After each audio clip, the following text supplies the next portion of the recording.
Topic है उत्पादन लागत। चर्चा हमने किया था किसी वस्तु के निर्माण करने में जो खर्च होता है उसी को हम उत्पादन लागत के नाम से क्लास में हम लोगों ने चर्चा किया था कि ये जो लागत है 3 भागों में बांटा गया है। लागत के कितने वर्ग हैं, कितने भाग हैं? 3। हमने पहले कहा था पहला जो है वह है मौद्रिक लागत है, याद होगा। दूसरा हमने कहा था वास्तविक लागत का चर्चा किया था। तीसरा है अवसर लागत के बारे में हमने चर्चा किया था। हमने कहा था कि मौद्रिक लागत को भी 3 वर्ग हैं। पहला अस्पष्ट लागत, अस्पष्ट लागत को हम व्यक्त लागत भी कहते हैं। दूसरा अस्पष्ट, इसको हम अव्यक्त लागत भी कहेंगे। और तीसरा कौन था? सामान्य लाभ। इन बातों को हम लोगों ने चर्चा कर लिया था। अस्पष्ट लागत के मद कौन कौन है इनके बारे में भी चर्चा कर लिया था। ये जो अब सवाल है उत्पादन की लागत के बारे में चर्चा। लागत को हमने और भी कहा था उत्पादन की लागतें, उत्पादन की इस टॉपिक को भी हम लोगों ने पढ़ा था और कहा था कि उत्पादन की जो लागतें हैं उसको 2 भागों में बांटा गया है, याद होगा। एक होता है अल्पकालीन, दूसरा कौन होगा?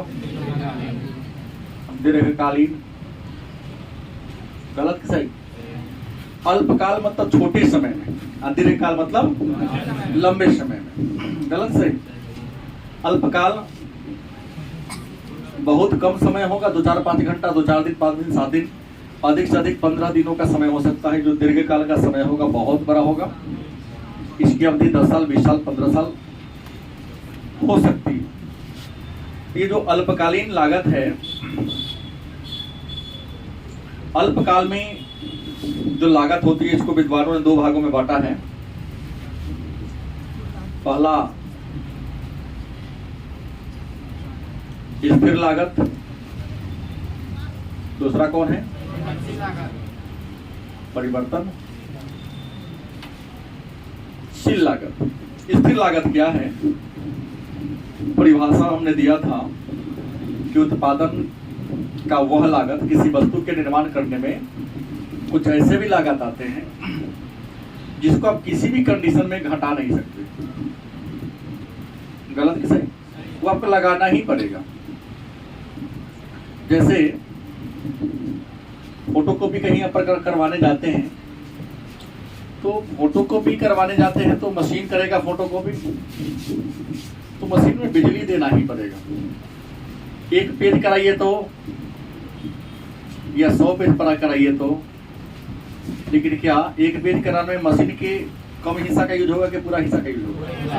हाँ, कागज ज्यादा जितना पेज कराइएगा तो पेज का संख्या बढ़ेगा, पेज की लागत बढ़ेगी, बिजली की खपत बढ़ेगी। गलत कि सही? समय ज्यादा लगेगा, लेकिन आपको वेट करना पड़ेगा 20 मिनट कर देगा। लेकिन यहाँ पर क्या होगा? मशीन तो पूरा लगेगा ना। गलत सही? तो हमने कहा स्थिर लागत वह लागत है जिसको उत्पादन की क्रिया के दौरान घटाना बढ़ाना संभव नहीं है। तो स्थिर लागत में आ सकता है भवन का किराया। गलत कि सही?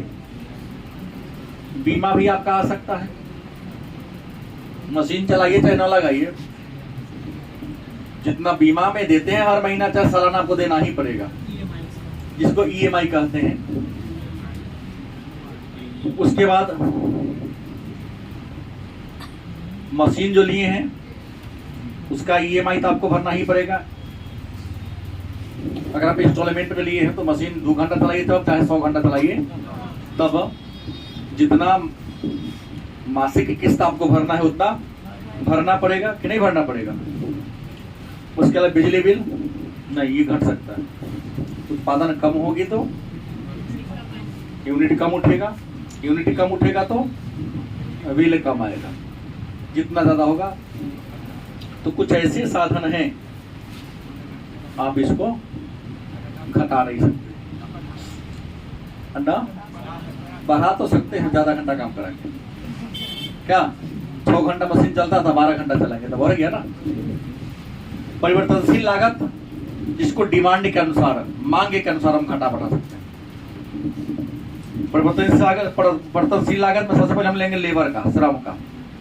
बाजार में वस्तु का डिमांड होगा, लेबर की संख्या बढ़ा देंगे क्योंकि काम जल्दी करके देना है। कच्चा माल, क्या कच्चा माल गलत की सही? क्योंकि डिमांड कम हो तो कच्चा माल कम डिमांड करेंगे, डिमांड ज्यादा होगा तो कच्चा माल का डिमांड भी क्या होगा? ये परिवर्तनशील लागत हो गया। बिजली बिल दे सकते हैं, बोलिए। हाँ, पैकिंग लागत मतलब आप लगता है कि समझने में सक्षम हैं तो हमको दिक्कत अब नहीं है, मैं आगे बढ़ सकता हूँ। अब यहाँ 2 प्रश्न मेरे सामने आता है कि अल्पकाल और दीर्घकाल। अल्पकालीन लागत की बात करता है तो अल्पकालीन लागत, अल्पकाल में किसी वस्तु को कम थोड़ा समय में किसी वस्तु को बनाने में जो खर्च हुआ उसको हम, और लंबी अवधि में किसी वस्तु को बनाने में जो खर्च हुआ उसको हम दीर्घकालीन लागत कहेंगे। तो एक यहाँ प्रश्न आता है, हमेशा 2 अंक पूछता है कि अल्पकालीन औसत लागत की रेखा कैसी होती है? मतलब एक प्रश्न आया और एक अंक में भी बार बार पूछता है, और बीए में इस प्रश्न को 20 नंबर में पूछता है यदि आप इकोनॉमिक्स ऑनर्स लेते हैं तो। वहां तो कई प्रकार की बातें होती हैं, यहाँ तक केवल 2 अंक में आपको बताना है, केवल निचोड़ बता देना कि अल्पकालीन औसत लागत की रेखा कैसी होती है। तो अल्पकालीन औसत लागत की रेखा अगर एक शब्द में कह दिया जाए तो अंग्रेजी के यू अक्षर के समान होती है। कई बार पूछा गया प्रश्न है, कैसी होती है? अल्पकालीन औसत लागत की रेखा की आकृति कैसी होती है? तो अंग्रेजी के यू अक्षर के समान होती है। तो मन में एक प्रश्न होगा कि आखिर अल्पकालीन औसत लागत की रेखा यू अक्षर के समान क्यों होता है? वजह क्या है, कारण क्या है कि अल्पकाल में औसत लागत की रेखा अंग्रेजी के यू अक्षर के समान होती है? इसको रेखा चित्र के माध्यम से आपको मैं बता दूं। ये हो गया वाई एक्सिस, ये हो गया एक्स एक्सिस, और हमेशा हमने कहा कि ओ वाई एक्सिस पर प्राइस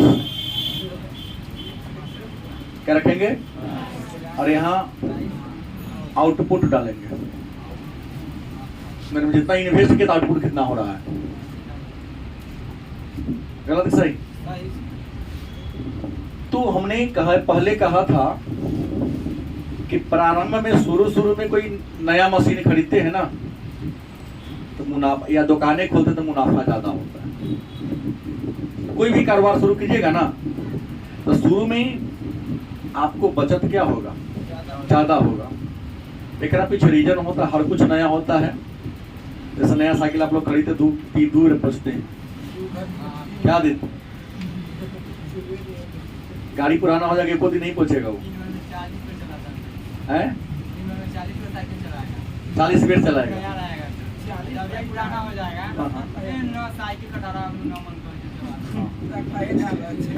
मेरा कहना है कि हमने कहा कि जब कोई नया होता है तो मशीन नया होगा, उसमें किसी प्रकार की गड़बड़ी नहीं होगी, सब कुछ उसका फ्रेश होगा, फ्रेश सामान बनाएगा, कम समय में क्या करेगा? ज्यादा बनाएगा। तो अल्पकालीन लागत की रेखा यू अक्षर किस लिए होती है कि अल्पकाल में परिवर्तनशील, अल्पकाल में क्या होता है? परिवर्तनशील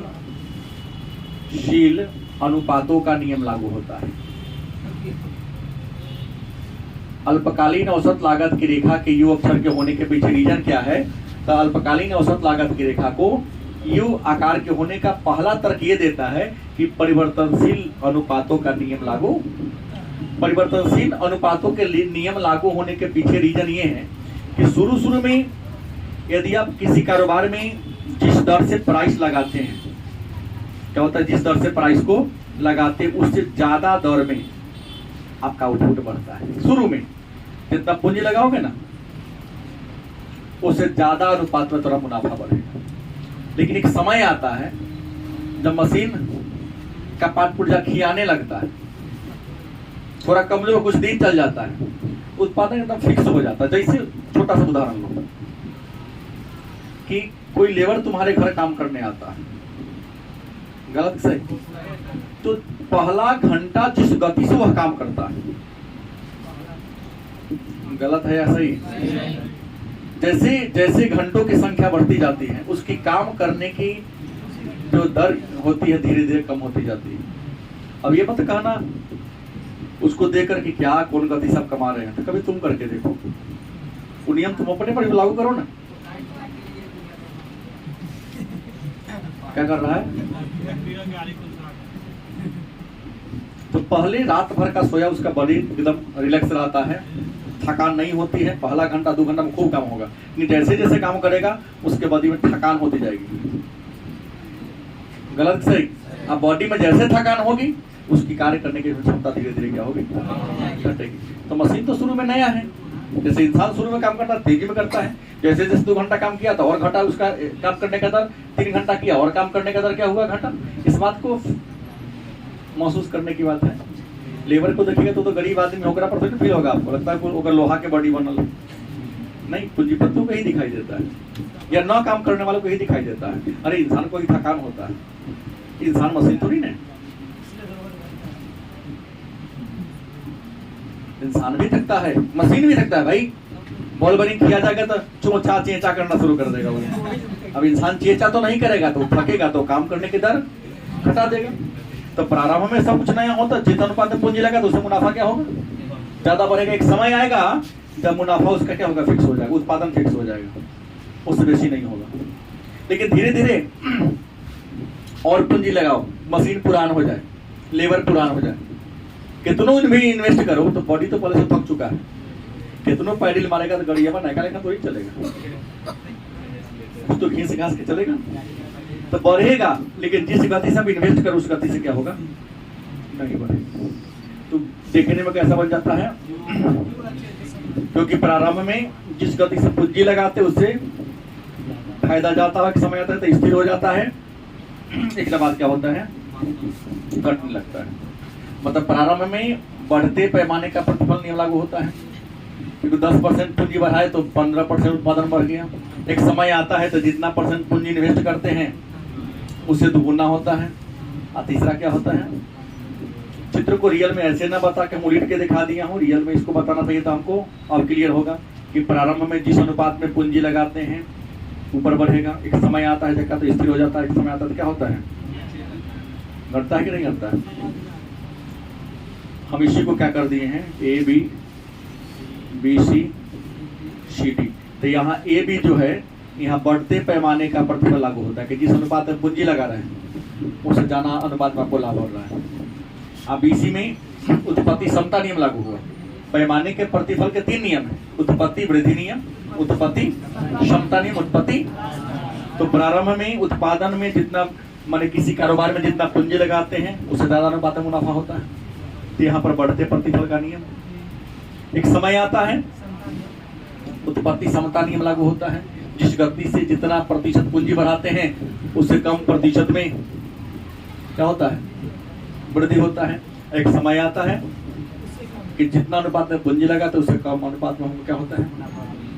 तो यहाँ ए बी क्या है, उत्पत्ति में बढ़ते नियम, बीसी क्या है, क्षमता नियम, सी डी क्या है। इसी को हम पलट देंगे तो इसे बनेगा कि नहीं बनेगा, तो अल्पकाल में बन जाएगा कि नहीं बन जाएगा। तो अल्पकालीन औसत लागत की रेखा के यू आकार के होने का रीजन क्या है, तो अल्पकालीन औसत लागत की रेखा के यू आकार के होने के पीछे रीजन है क्योंकि अल्पकाल में परिवर्तनशील अनुपातों का नियम लागू होता है।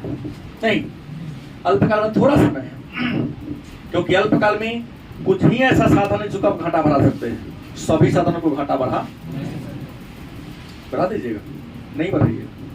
कुछ साधन को बढ़ा सकते हैं, सबको नहीं बढ़ा सकते हैं। परिणाम क्या होगा? प्रारंभ में बढ़ते पैमाने का प्रतिफल, सेकेंड स्टेज में बीसी में क्षमता, सीडी में क्या होगा? नहीं। इसलिए अल्पकालीन औसत लागत की रेखा कैसी होती है? दूसरा मन में आपको प्रश्न होगा, तो आपने तो ये बता दिया कि अल्पकालीन औसत लागत की रेखा यू आकार की क्यों होती है, फिर होगा तो दीर्घकालीन औसत लागत की रेखा कैसी होती है? हाँ, दोनों पर दो नंबर का प्रश्न आता है कि दीर्घकालीन औसत लागत की रेखा की आकृति कैसी होती है। तो विद्वान कहते हैं कि दीर्घकालीन औसत लागत की जो रेखा होती है, दीर्घकालीन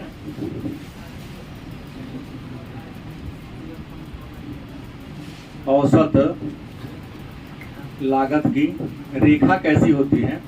तो दीर्घकालीन औसत लागत की रेखा एल शेप की होती है। कैसी होती है? अंग्रेजी के एल शेप की होती है। तो मन में प्रश्न होगा कि दीर्घकालीन औसत लागत की रेखा एल जैसी क्यों होती है? तो दीर्घकाल समय की उस अवधि को कहते हैं जहां समय 12 से 15 साल होता है, और 15 साल में की युग बदल दशक हो गया, तो 15 साल में आप उत्पादन के सभी साधन को बदल सकते हैं। क्या समय की अवधि तो लंबा होगी ना? देखेंगे कि मुनाफा घटना शुरू है, मशीन थोड़ा स्लो हो गया, बार बार लगाना पड़ता, मशीनें बदल देगा, बदलेगा कि नहीं बदलेगा? तो इसके एल अक्षर के होने के पीछे रीजन है कि दीर्घकालीन औसत लागत की रेखा के एल शेप के होने का कई रीजन है। क्योंकि दीर्घकाल समय की अवधि लंबी होती है, जहां उत्पादन के सभी साधनों को बड़ी आसानी से उत्पादक क्या कर देगा? बदल देगा। मतलब जहां जहां फॉल्ट है उस फॉल्ट को क्या कर देगा? चेंज कर देगा। तो वहां पर घटने का कोई नियम ही नहीं है। आज किसी लेबर को काम पर लगा दे, स्लो काम कर रहा है, अभी का अभी तो नहीं मिलेगा ना? मिलेगा? नहीं मिलेगा, क्योंकि लेबर को चौराहा पर मिलने का एक टाइम फिक्स होता है। हमेशा तो मिलेगा नहीं। वो टेम्पो नहीं है, ट्रैक्टर तो नहीं है कि मिल जाएगा। लेकिन अगर आपको 10 दिन का दिया जाए, कभी ये कर दे रहे हैं तो 10 दिन में अचानक कोई सामान खरीदने जाओगे तो हो सकता है महंगा हो, लेकिन टाइम मिलेगा तो सस्ता भी हो सकता है। तो एल अक्षर के समान हो जाता है। अब एक दो प्रश्न यहाँ और आता है, सीमांत लागत क्या है? उसी बात को घुमा फिरा के पूछता है यहाँ पर। क्या कहा? सीमांत लागत क्या है? तो हमको नहीं लगता है किसी बच्चा को नहीं ये पता होगा। सीमांत का मतलब होता है, जान लो, सीमा के अंत में। सीमांत का मतलब क्या होता है? सीमा के अंत में। और लागत का मतलब क्या होता है? व्यय चाहे खर्चा कहो। सीमांत मतलब सीमा के अंत में, लागत माने व्यय चाहे खर्चा। मान लिया कि कोई उद्यमी एक दिन में, मतलब एक लेबर या 100 लेबर से काम करवाता है वन डे, तो 100 लेबर मिलकर 1000 पेन का निर्माण कर रहा है। गलत सही? मतलब वन डे में कितना लेबर? 100 लेबर मिलकर कितना पेन बना रहा है? 1000 पेन बना रहा है। तो प्रश्नों का श्रमिक का, लेबर का सीमांत लागत क्या है? तो सीमांत लागत यदि निकालना है तो यहाँ करना क्या होगा? या तो एक लेबर को घटा दीजिए, 100 - 1 बराबर 99, और 99 को लगा के देखिए उत्पादन 1000 पेन हो रहा है या 990 हो रहा है? नहीं, तो एक लेबर को हमने घटा दिया, उत्पादन भी 10 क्या हो गया? इसे क्लियर क्या हो रहा है कि एक लेबर की सीमांत उत्पादकता कितनी हो रही है? तो हमने कहा कि हाँ, हमने घटा दिया तो 10 घट गया, तो हो सकता है कि हम 101 लेबर कर दें। तो 101 लेबर में पहले उत्पादन कितना था? 1000। अगर उत्पादन 1010 यदि हो जा रहा है तो हम क्लियर मान लेंगे कि वास्तव में श्रम की, मतलब लेबर की सीमांत उत्पादकता कितनी है? 10 के बराबर है। क्योंकि एक घटाए हैं तो उत्पादन 10 घट गया है, और एक बढ़ाए हैं तो उत्पादन क्या हो गया है? बढ़ गया है। लेकिन प्रश्न है, तो सीमांत लागत तो जान गए, फिर एक प्रश्न था औसत लागत क्या है? औसत लागत क्या है? तो औसत लागत कहता है कि उत्पादन प्रक्रिया के दौरान एक उद्यमी जितने श्रमिकों की सहायता से अधिकतम जितने वस्तु का निर्माण करता है, तो वस्तु के कुल संख्या में काम करने वाले श्रमिकों की संख्या से क्या कर दो, जो भागफल आएगा वही क्या कहलाएगा। जैसे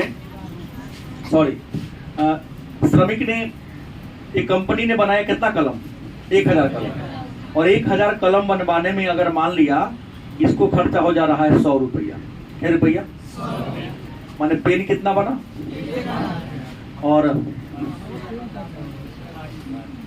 पेन कितना बनाया 1000, और 1000 पेन को बनवाने में खर्चा कितना आ गया, मान लो 100 रुपया आ गया।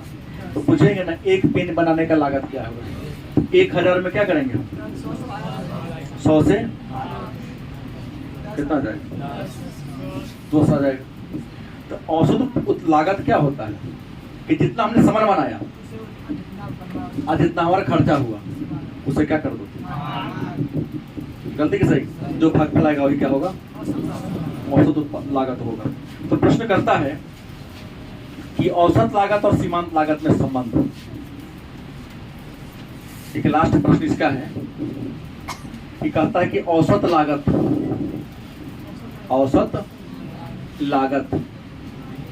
औसत लागत को हम अंग्रेजी में कहेंगे एसी, एवरेज कॉस्ट, और सीमांत लागत, सीमांत एमसी, मार्जिनल कॉस्ट।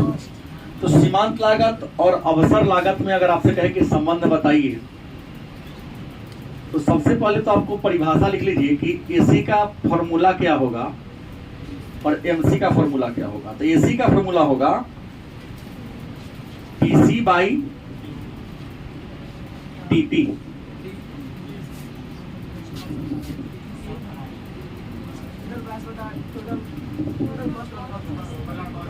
एसी मतलब एवरेज कॉस्ट का फॉर्मूला क्या होगा, टीसी टोटल कॉस्ट माने कुल लागत, बाई टीपी टोटल प्रोडक्ट, जितना लागत आ लगा और मैं जितना खर्चा हो बनाने में भाग दे दो, क्या निकल जाएगा। गणित यहाँ की प्रश्न ज्यादा इस पाठ में है, गणित होगा यहाँ पर इसी टाइप का, टीसी निकाले, टीपी निकाले, ये निकाले, तो आप सरलीकरण की क्रिया के द्वारा इनको बना फॉर्मूला याद होगा। फिर एमसी क्या होगा, मार्जिनल कॉस्ट क्या होगा। तो मार्जिनल कॉस्ट होगा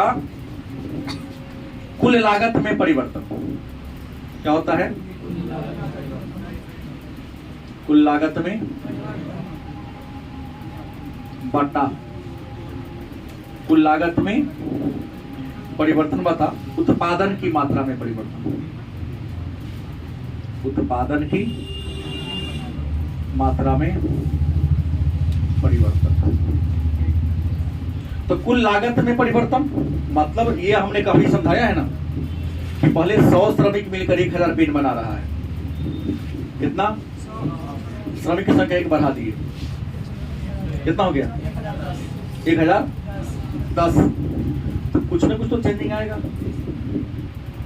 लेबर बढ़ाएंगे तो उत्पादन बढ़ेगा तो कॉस्टो बढ़ेगा, लेबर घटाएंगे तो उत्पादन घटेगा तो कॉस्ट भी क्या होगा।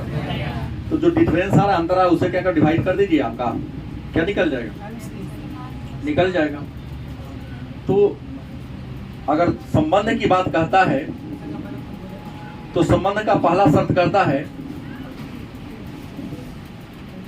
पहला संबंध कहता है कि दोनों की गणना, किसकी गणना मतलब क्या होता है, गिनती, दोनों मतलब किसका, एसी और एमसी, किसके द्वारा करते हैं, कुल लागत के द्वारा करते हैं। चाहे एमसी की गणना करना हो तब, चाहे एसी की गणना करना हो तब, क्योंकि यहाँ भी टीसी और यहाँ भी, बस यहाँ परिवर्तन को दिखा रहा है, यहाँ परिवर्तन को नहीं दिखा रहा है। एक तो क्लियर है कि दोनों की गणना हम कुल लागत के द्वारा करते हैं। दूसरा कहता है आरंभ में,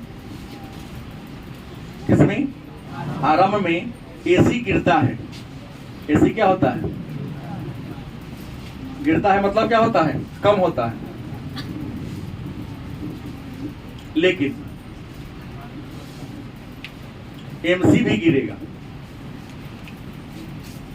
एसी भी गिरेगा, और मतलब सीमांत लागत घटेगा तो सीमांत